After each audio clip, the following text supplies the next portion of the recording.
Hi friends, welcome to my channel. Please like చేయండి, subscribe చేయండి. పాలకడలిలో యోగనిద్రలో ఉన్న శ్రీ మహావిష్ణువు కార్తీక శుద్ధ ఏకాదశి రోజున మేల్కుంటారు. బృందావనానికి అందరి దేవులతో కలిసి సాక్షాత్తు లక్ష్మీ సమేతుడే అడుగు పెడతాడు. ఆ రోజుని ఏకాదశి అంటారు, ఆ రోజుని ద్వాదశి అంటారు. ద్వాదశి రోజు అందుకే శ్రీ మహావిష్ణువుకి లక్ష్మీదేవికి కళ్యాణం చేస్తాము. ప్లీజ్ లైక్ చేసి సబ్స్క్రైబ్ చేయండి నా ఛానల్ని. 11 నవంబర్ సోమవారం 2:38 మొదలయ్యి ఏకాదశి గడియలు 12 నవంబర్ మంగళవారం 12:24 వరకు ఉంటుందండి. అందుకనే మనం మంగళవారం రోజు ఏకాదశిని జరుపుకుంటాము. ఏకాదశి రోజు పిండి దీపాలు వెలిగించడం, ఉసిరి దీపాలు వెలిగించడం, తులసి దళాలతో పూజించడం చాలా మంచిది. పిండి దీపాలు 5 దీపాలు, 11 దీపాలు చాలామంది వెలిగిస్తారండి. అలాగే ఈరోజు స్వయం పాకం, దీపదానం, ఉసిరి దానం ఏ దానాలు చేసినా సరే చాలా మంచి జరుగుతుంది. ఉపవాసం ఉంటారు చాలామంది. ఉపవాసం ఉండడం కూడా చాలా మంచిదండి. ఉపవాసం అంటే కటిక ఉపవాసం ఉండలేని వాళ్ళు పాలు నీళ్ళు తాగి ఉండొచ్చు. ఫస్ట్ అయితే మనం వినాయకుడిని పూజ చేసుకోండి. పిండి దీపాలు పెట్టుకుని పిండి దీపాలు ఎలా అంటే పంచదార పాలు వేసి కలిపి పిండి దీపాలు చేసుకోవచ్చు. పంచదార బెల్లమైనా వేసి మనం పిండి దీపాలను అయితే తయారు చేసుకుని ఇలా గోవింద నామాలని పెట్టుకోవాలి. ఇలా విష్ణుమూర్తిని మనం శివుడిని ఇద్దరిని కార్తీక మాసం కాబట్టి ఇద్దరిని పెట్టుకుని మనం పూజ చేసుకోవడం చాలా మంచి ఫలితాలను అయితే ఇస్తుంది. ఫస్ట్ అయితే వినాయకుడికి పూజ చేసుకోండి. ఇలా ఈ కార్తీక మాసంలో మీరు పుణ్యక్షేత్రాలకి వెళ్ళేవాళ్ళు పుణ్యక్షేత్రాలకి వెళ్ళి దర్శనం చేసుకుని రావడం కాకుండా 365 ఒత్తులు వెలిగించారంటే ఎంతో మంచి ఫలితం ఉంటుందండి. 365 ఒత్తులు వీలు కాని వాళ్ళు ఒక్క దీపం పెట్టినా కూడా చాలా మంచి జరుగుతుంది. ఈ 365 ఒత్తులు సాయంత్రం సమయంలో తులసి కోట దగ్గర అయితే వెలిగించవచ్చు. గుడికి వెళ్ళడం వీలు కాని వాళ్ళు తులసి కోట దగ్గర 365 ఒత్తులు వెలిగించి మనం అయితే తీర్చుకోవచ్చు. ప్రతిరోజు వెలిగించలేని వాళ్ళు సంవత్సరంలో ఒక్కసారి ఈ 365 ఒత్తులు వెలిగించారంటే సంవత్సరం అంతా వెలిగించినట్టే అవుతుందండి.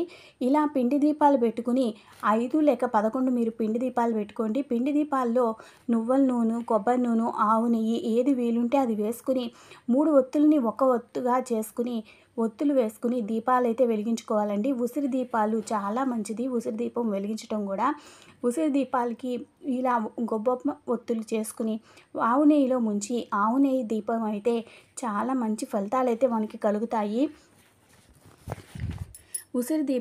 ఉసిరికి పైన ఉన్న చిన్న పెచ్చు తీసేసి మనం దీపం అయితే పెట్టుకున్నామంటే కొంచెం ఎక్కువసేపే వెలుగుతాయి దీపాలు.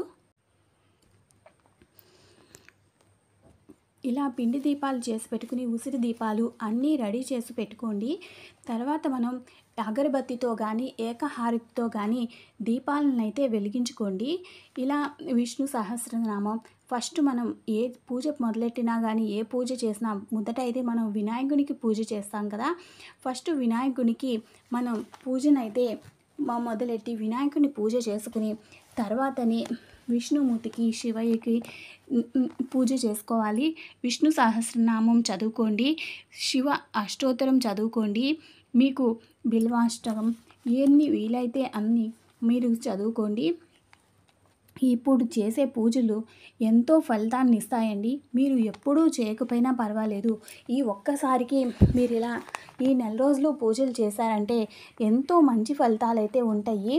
నైవేద్యం కింద మనం బెల్లపన్నం కానీ బెల్లపన్నం చేయలేని వాళ్ళు పాలుని నైవేద్యంగా పెట్టినా చాలు, బెల్లం నైవేద్యంగా పెట్టినా చాలు. ఇలా పిండి దీపాలు చేసుకోగా మనకి కొంచెం పిండి మిగిలితే ఆ పిండిని కూడా మనం నైవేద్యంగా పెట్టి వడపప్పు అది పెట్టచ్చండి.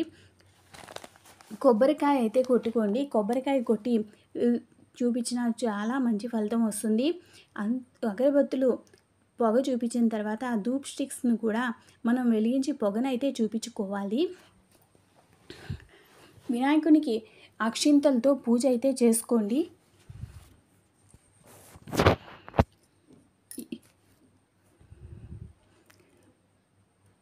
మీరు పుస్తకంలో చూసైతే అన్నీ చదువుకోవచ్చు.